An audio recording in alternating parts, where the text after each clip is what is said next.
Minisita omubeezi wa Kampala Kabuye Kyefatoga by'eggulu lya leero alambuza ba investor bannansi bagana ekifo ky'ekiteezi awali kasasiro yabumbulukuka gye buvuddeko natta abantu abasoba mu 3 n'abalala n'abaleka nga babundabunda. Abatutte butereevu kasozi okubalengeza ekitundu kyonna era nga babadde ne maapu eraga ekifo ekirimu abantu abali mu mita 2 nga bano bonna balina okuvaawo. Ekirungi abantu baffe abakugu baffe baamala okukola gye bayandiise census.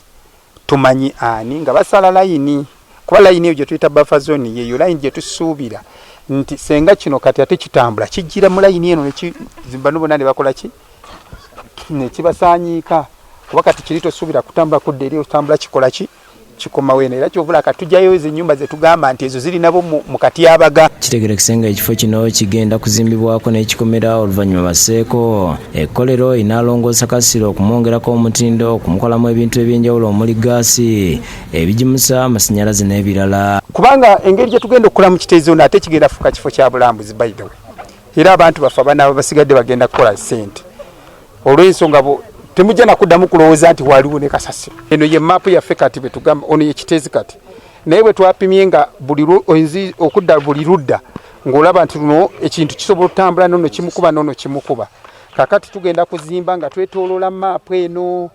Abatutte mu kifo kasasiro gye yabumbulukira abatuuze basabye gavumenti basule basobole okuva mu weema mu mabeera badde mu mayumba gaabwe babasasule bafune gye balaga babe ku kibeekolera.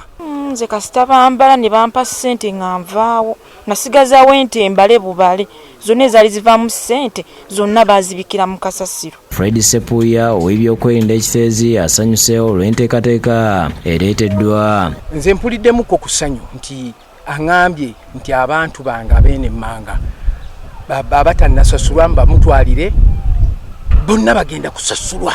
Kyokka okusinza ku minisita Kyofa kasirazeemu okweyasaamu ekiteeka mu matigga obulamu bw'aba alemera mu kifo kino.